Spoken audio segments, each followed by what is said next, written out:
Assalamualaikum warahmatullahi wabarakatuh. Manjada wajada. Ketika padi sudah menguning, maka jalan-jalanlah ke sawah. Mendengarkan angin yang sepoi-sepoi, mendengarkan air-air yang jatuh dari pematang, itu benar-benar merasakan keindahan, merasakan kenikmatan. Disitulah bahwasanya kita merasakan bahwasanya dunia ini tidak diciptakan begitu saja. Dunia ini sudah pasti ada yang mengaturnya. Yang mengaturnya berbeda-beda keyakinan kita, tapi satu keyakinan bahwasanya ada hal pencipta yang tidak bisa dilakukan oleh manusia bagaimanapun. Itulah penciptaan seorang, itulah penciptaan Tuhan.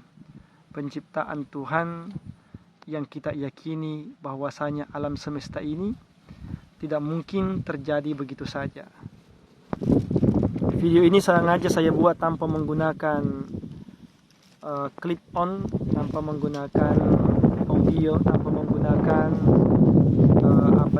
mikrofon, supaya teman-teman sekalian mendengarkan angin yang sepoi-sepoi, melihat pemandangan gunung Kars yang begitu indah, yang tidak mungkin tercipta begitu saja, tidak mungkin diciptakan oleh seorang manusia. Gunung Kars yang aslinya bebatuan, tetapi ditumbuhi pohon-pohon yang ada di sekitarnya. Itu membuktikan bahwasanya alam semesta ini sebenarnya tidak butuh manusia. Justru kita butuh terhadap alam. Tapi apa yang terjadi? Kita merusak alam ini. Kita menjadikan alam ini sebagai media keserakahan kita. Coba perhatikan gunung yang ada di sana. Adakah di antara manusia yang pernah memupuk gunung itu sehingga sekalipun bebatuan, pohon-pohon hidup subur di sana, walaupun musim kemarau tetap hidup? Ada yang hidup, ada yang tumbuh. Bandingkan dengan tanah-tanah yang kita garap. Apakah padi ini mampu hidup? Apakah padi ini mampu mendapatkan hasil tanpa diberikan pupuk kimia? Kenapa bisa terjadi?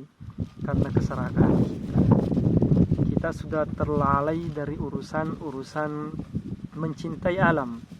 Allah Subhanahu wa Ta'ala menciptakan kita semestinya walaupun tidak diberikan pupuk kimia, tetapi tanah-tanah yang subur mampu memberikan hasil supaya kita makan.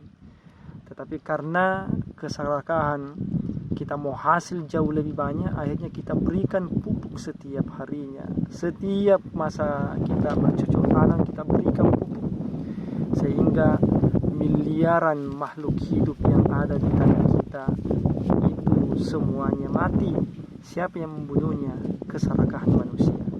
Satu sendok tanah yang subur, mikroorganisme, makhluk hidup yang kecil yang hidup di situ mengalahkan populasi manusia di situ. Bayangkan kalau kita memiliki sawah seperti ini, yang saya garap hanya sekitar 30 aren. Berapa sendok tanah yang ada di dalamnya, begitu kali jumlah makhluk hidup yang hidup di dalam tanah tersebut. Nah, ketika tanah itu sudah mulai kita racun, kita berikan pestisida, maka semua mikroorganisme yang miliaran itu semuanya, triliunan itu semuanya sudah mati. Siapa yang membunuhnya? Kita semuanya. Padahal mereka butuh hidup. Mereka juga mau menikmati keindahan alam ini. Tetapi keserakahan kita menjadikan makhluk-makhluk itu semuanya sudah meninggal, sudah mati. Semuanya tidak bisa lagi hidup di tanah karena begitu racun yang sudah meresap di tanah-tanah para petani. Mari kita kembali mencontohi gunung yang ada di sana, tanpa diberikan urea, tanpa diberikan KCl, tanpa diberikan SP36, tetap saja subur hijau. Penyebabnya apa? Karena ada pohon yang mati kemudian membusuk, itulah menjadi pupuknya. Jadikanlah padi-padi kita ini jangan dibuang jeraminya, rumput-rumputnya jangan diracun, biarkan dia membusuk di dalam tanah sehingga bisa menghidupi mikroorganisme yang ada di dalamnya, makhluk hidup kecil yang ada di dalam tanah tersebut. Dia butuh dia butuh dari jerami-jerami yang membusuk itu sehingga dia bisa memakannya, bisa menjadikannya rumahnya, sehingga benar-benar kita menjaga alam semesta ini. Man jadda wajada, man zara'a hasada.